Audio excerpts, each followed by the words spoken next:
MP कोटे का मैं आपको दूंगा इसके अंदर, क्योंकि 2 साल का जो हमारा बजट था कोरोना के अंदर 2 साल का सांसदों का बजट अटका दिया था और सबके लिए आवश्यक था कि कोरोना के अंदर लोगों को कैसे बचाया जा सके।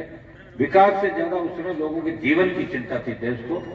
लेकिन मैं आपको विश्वास दिलाता हूं कि मैंने पहले ही तय कर लिया था कि मुझे वहां जाऊंगा तो और कुछ देना है। 10 लाख रुपए आप सबकी डिमांड पे मैंने यहाँ पे पहले दिए थे और 10 लाख रुपए भी आपने कहा 10 लाख रुपए में और घोषणा करता हूँ, जल्दी 10 लाख रुपए और निकाल देंगे। बाकी भी लगातार मैं तो लगा रहूंगा, आप चिंता नहीं करें। एमपी कोटे का लाभ भी पैसा दिलाता रहूंगा पार्टी की।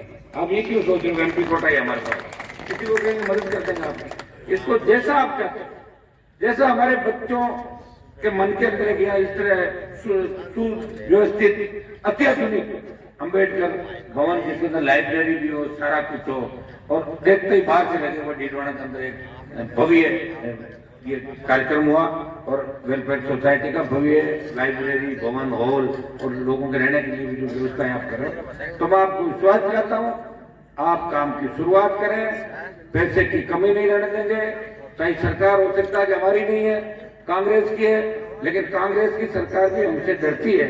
पूरा पैसा आपको मिलेगा, इतना विश्वास मैं आपको दिलाता हूं। और रही सरपंचों की बात, तो चूंकि मैं खींवसर से मेरी राजनीतिक शुरुआत हुई, खींवसर विधानसभा क्षेत्र से भी ज्यादा पैसा जब मैंने एमपी कोटा निकाला तो सबसे ज्यादा डीडवाना को नंबर 1 पे रखा। दो बार लेके एक सरपंच वो थे जो मेरे एमपी बनते ही सरपंच लेके तो उनका आखिरी कार्यकाल था, उनको दिया और फिर नए सिरे से आ गए। तो मेरे पास तो मेघवाल समाज के तो हमारे कैलाश जी बेटे इनका ही कागज आया हुआ था, एक कोई कागज और मैं कह रहा हूँ सारे कागज भिजवा दो। मौलासर पंचायत समिति डीडवाना की जितने भी मेघवाल नाइक रेगर सरपंच सबके 10-10 लाख रुपए निकाल दो, कागज तो भिजो। एमएलए के यहाँ तो कागज लेके लंबी लाइन लगी रहती है। तो एमएलए से तो एमपी बड़ा होता है, एमएलए बड़ा होता है। एमएलए तो विधानसभा में बैठता है, एमपी लोकसभा के अंदर बैठता है। तो थोड़ा सा जिनको काम करना है इलाके के अंदर वो खुद भी उत्सुकता दिखाए।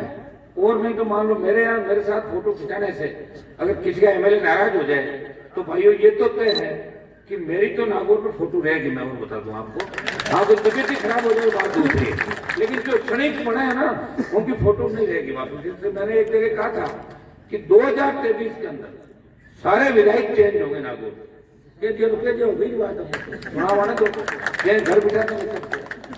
मैंने पार्टी बनाई, राजस्थान का मान दिल्ली में बढ़ाया। जब दिल्ली के अंदर गया था लोकसभा के अंदर चुन के, बुद्धाराम जी पार्टी की लोकसभा के अंदर मेरा प्रचार प्रसार जोर शोर से कर रहे थे। मुझे लगता था कि कहीं डीडवाना में पीछे नहीं रह जाऊं। तो मेरी कम्युनिटी के साथ साथ मेघवाल समाज का बहुत बड़ा योगदान उस समय डीडवाना लागू पूरी इलाकों के अंदर मिला और सारे दावे चढ़े रह गए। और मैं आपको विश्वास दिलाता हूँ मैं आप सबके वोट से एमपी बनाऊं। 24 तक आपका मेरे पर अधिकार में तो परमानेंट अधिकार है आपका। मैं कभी परवाह नहीं करता कौन वोट दे रहा कौन नहीं दे रहा, मेरा काम है वो मैं कर रहा हूँ। और हमेशा मेरे भाषण के अंदर आप ये चीज जरूर देखोगे। और राजस्थान लोकसभा के अंदर मैंने मामला उठाया कि राजस्थान की जुडिशरी के अंदर जाट, मीणा, मेघवाल, गुर्जर, यादव और मुसलमान हाईकोर्ट के जज बनने चाहिए। ये कोई दूसरा एमपी नहीं उठा सकता राजस्थान इस लोकसभा का। हनुमान बेनीवाल हर वर्ग की बात करता है, हिम्मत और हौसले के साथ करता है।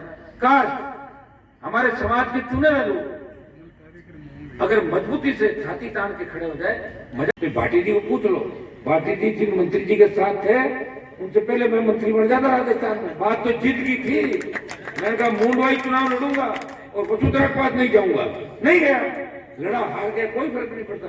फिर जीत गया और जीता। तो मुझे बीजेपी के नेताओं ने कहा कि आप तो बीजेपी जीते हो। मैं क्यों आज छोड़ता हूँ बीजेपी, मैं तो बर्दाश्त नहीं करूँ। मुझे कोई बीजेपी जीता, मेरे पिताजी जब एमएलए थे बीजेपी थी नहीं वहां पे। 77 के अंदर 80 बीजेपी बनी। भाइयों वसुंधरा, जिस वसुंधरा से मिलने के लिए मैंने देखा था आपके यहाँ के नेताओं को, एक बार वसुंधरा का विरोध करने की बात कही कि हम वसुंधरा को डीडवाना में नहीं आने देंगे और किस तरह जाके उसके कदमों के अंदर पड़ गए थे आपने नेता। देखा था यहाँ भी ये हनुमान बेनीवाल है, जो कहता है वो करता है। और वसुंधरा का खौफ अगर राजस्थान में खत्म किया किस तरह वसुंधरा जाती थी तो लोग सेल्फी के लिए भागते थे, और वही वसुंधरा है जो सरपंचों को फोन करके कहती है कि मुझे भी बुलाओ ना कोई गांव के कार्यक्रम करने। ये मैंने कहा, आप मत बोलना। मोदी जी ने अमित शाह ने वसुंधरा की छुट्टी कर दी। हनुमान बेनीवाल के अंदर इतनी ताकत है, इतने नौजवान हनुमान बेनीवाल को पसंद करते हैं राजस्थान के अंदर कि जहां भी जाता है हजारों लाखों नौजवान तैयार रहते हैं कि हमारा भाई मजबूती से आगे बढ़े और राजस्थान की सत्ता पे किसान, दलित और गरीब व्यक्ति का कब्जा हो राजस्थान की सत्ता पे। इसलिए लड़ाई है, हमारी लड़ाई कोई मंत्री की लड़ाई तो रही नहीं। 3, 8, 13, 18 आप सबने मेरे लिए वोट मांगा, मेरा कोई बीजेपी झगड़ा नहीं था दिल्ली में। किसान आंदोलन के अंदर हमारे सामने एक ही विकल्प था, या तो परोसोई थाली हमारे सामने थी, या तो मंत्री बनते और या सत्ता छोड़कर किसानों के साथ होते। मैंने कहा मेरे भाई तकलीफ में 70 दिन देश का कोई सांसद अगर सड़क पे बैठा, मुद्दों की लड़ाई थी, धारा 370 के मैंने भी समर्थन किया था, अंदर मेरा भाषण के खिलाफ लोकसभा का। लेकिन किसान के मामले में हनुमान बेनीवाल सड़क पर बैठा 70 दिन, किसान बिल वापस हुए। और अब दूसरी बात आ गई अग्निपथ, मैं इसके फेवर में नहीं हूँ। मैंने पहले भी कहा था आरएलपी तो आप नहीं समझ लो आप उसको, और आरएलपी वैसे कोई अलग पार्टी नहीं है, भारतीय जनता पार्टी से हनुमान बेनीवाल निकला और कई लोग निकले, वो वापिस चले गए और मैं अलग करके पार्टी भी बनाई और आपकी सेवा करता रहा। कारवां